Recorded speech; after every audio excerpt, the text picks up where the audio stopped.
So, General Marks, I mean, when you look at what these Russian troops have done, seizing two airports, surrounding this television station, it seems like coup planning 101. I mean, these are the first steps people always do in any part of the world when they're seizing an area, correct?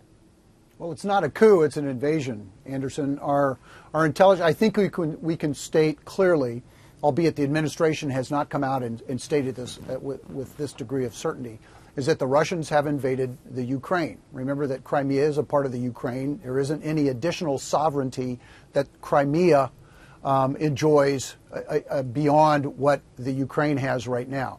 So this type of activity by Russia clearly is an effort on their part to ensure that their influence isn't waning. Clearly, the United States cannot by itself take a leadership role, but there are activities that we can take and we can encourage with our partners in NATO, primarily through the Partnership for Peace, and that Kiev can call forward, which is through Partnership for Peace, has this affiliation with NATO, can come forward and say, we'd like to request different types of delegations to come in here and try to provide some degree of surveillance or at least some additional insights into what's taking place. And also, we have a mission in Kiev. I would hope that defense attaché right now, appropriately armed and appropriately protected, is on his way to Crimea to do some first-hand reporting, some human intelligence reporting on what, in fact, is taking place so we can get a better sense and give our administration some additional political ammunition to be used to declare what this really is, which is an invasion.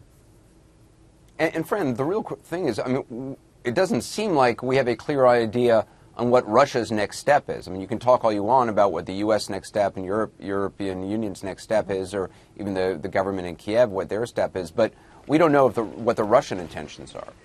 No, and Anderson, this is a very difficult intelligence environment to operate in. After all, the Russians have been so sort of nervous about Western and in particular American presence in Ukraine and other states on their borders, that they threw out people from nonprofits and non-governmental organizations that were providing sort of social support and democratic training and leadership training because they believed that they were agents of the American government. Nothing could be further from the truth. But it tells you something about this being a real denied environment. So what do?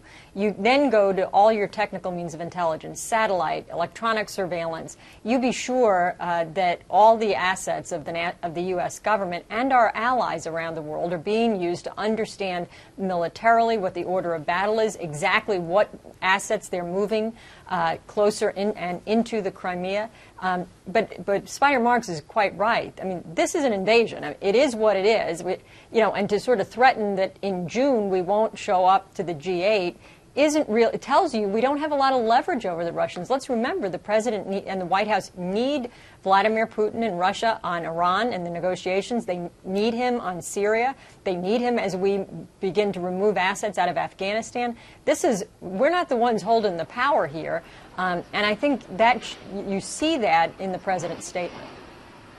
General, how much do you think this is about Russia intimidating, Russia bullying the new government in Kiev so that as the situation in Kiev kind of calms down and they start to plot the future economically of their country, they're going to be deciding between the West and between Russia. Does this try to just remind them of the importance of Russia on their border? Oh, Anderson, it does very clearly. Look, this is recidivist behavior. We're certainly not surprised by this activity. The status of Yanukovych, for example, clearly is irrelevant. He's in Russia now, and he's now speaking out. We shouldn't do anything with that. Just let that go because he's irrelevant to a possible solution moving forward, and I think Moscow understands that. But clearly, Putin does not want to lose an opportunity to ensure that he maintains preeminence in that part of the world. Look, they have a Navy base there in Crimea, which is very important. Well, this warm water port called Sevastopol, it's the only warm water port that Russia owns. Everything else is covered with ice right now.